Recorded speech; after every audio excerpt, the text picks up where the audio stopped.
Hi everyone, welcome to my sewing studio. Today I have 3 quick tips for you on how to get the most out of your serger. First, let me introduce myself. I am Lisa, the owner and designer of Pink Hollybush Patterns, a line of sewing patterns designed for children's wear. At Pink Hollybush, our patterns and courses enable you to sew garments that moms and children love because they are soft, comfy, and fit today's modern lifestyle. A serger is a great tool. It aids us so much in our sewing endeavors, and it is especially helpful for knit fabrics. But I'm often surprised on how many people don't know some simple tips for their sergers. So let me give you those 3 quick tips, and hopefully it will help you get more use out of your serger. Okay, tip number 1 is find out how to disengage the blade on your serger, and make sure to do that whenever you're using it to finish a seam allowance. Okay, I promise there is a way on your serger to disengage the blade. If you don't know how to do that, you might have to look up in your sewing manual, but there is a way to do it. On my baby lock, it's as simple as just turning this little knob down here that says lock. On the serger that I had before this, which was a Simplicity from like 25 years ago, you actually had to swing the blade up out of the way, but it was as simple as sliding this open and pushing a knob and swinging it up out of the way. Now, the reason you want to do that is, as I mentioned, so often we're using a serger, whether it's with a knit fabric or woven fabric, to finish our seam allowances, and we don't want to cut the seam allowances off. Instead of trying to be very careful and just making sure that you're not catching the blade and cutting that seam allowance off, just disengage the blade. It will still make a beautiful stitch, and you just run it right next to where the blade was. Let me show you how simple it is and the result that I'm getting.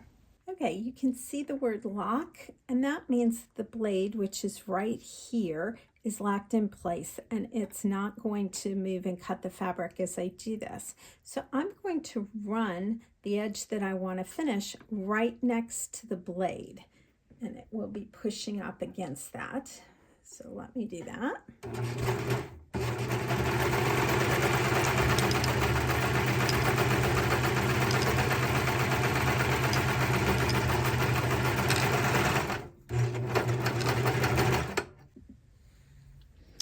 Okay, and here is my finished edge, and you can see I've got a great finish.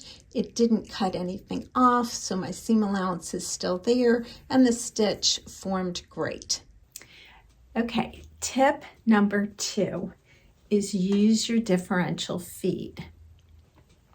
A serger comes with 2 sets of feed dogs, one in the front and one in the back. Now, normally we have that set to just neutral or 1. It depends on your serger what that how it will designate it.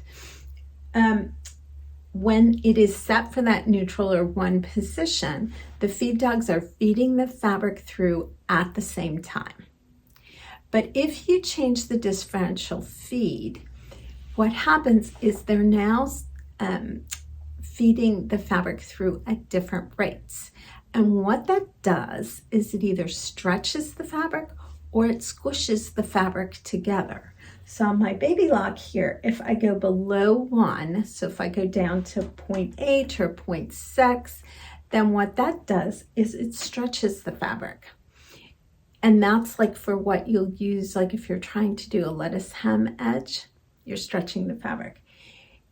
If you want to smush the fabric together, then you're going to go up to greater than 1, to that 1.3, 1.5, 1.8. Now that's usually what I'm using, is smushing it together more often. And why? Well, if you're doing a knit fabric, I have my little sample here, right? And you're sewing on the cross grain especially. So you typically on a knit fabric, the cross grain here at the bottom is going to be the area with the greatest stretch. And what you're trying to avoid when you sew that is stretching that knit out, especially once you stretch it out, it doesn't recover. That is what gives you a less than professional looking finish to your knit garments. So you want to make sure as you're sewing that you're not stretching it. Well, the way you do that is you increase your differential feed up to 1.3 or 1.5 so that the machine is smushing it together as it's finishing that edge, and that helps prevent stretching out the knit. So let me show you in this picture. I did the two different fabrics that you can, two different sleeves here that you can see. One with the differential feed set at 1.5 and one at the differential feed just set to 0. And you can see I really have a significant difference between the two pieces. Now, knowing what to set it at, the only way to really know that is to test your knit, because it is going to vary depending on how much stretch that knit has, and the fabric composition of the knit as well. So just take a scrap, take a minute or two, and just run it through the serger and try it at some of those different rates and just see what gives you the result that you like. All right, tip number 3, and that's to consider using a 3-thread narrow hem to finish your edge. Let me show you this picture again. That is what I used to just finish this edge of this little sleeve. The reason that it's a great finish is you're using just one layer of the fabric, so you're reducing that bulk, which is always a great thing with a knit. It also lets you give a little pop of color, give a little contrast, and it's so quick and easy. So if you want to try this again, I promise that your machine, even a basic inexpensive serger, can do a 3-thread narrow hem. Adding woolly nylon thread to the upper looper will give you a little bit better coverage. You don't need to add it to all, so just one spool of it will handle it for you. So you can use regular thread in the lower looper and in the needle. So it's the upper looper that's giving the most coverage as it's doing the stitch. And so the woolly nylon just has a little bit more bloom to it than a regular thread, and so it covers more with that hem.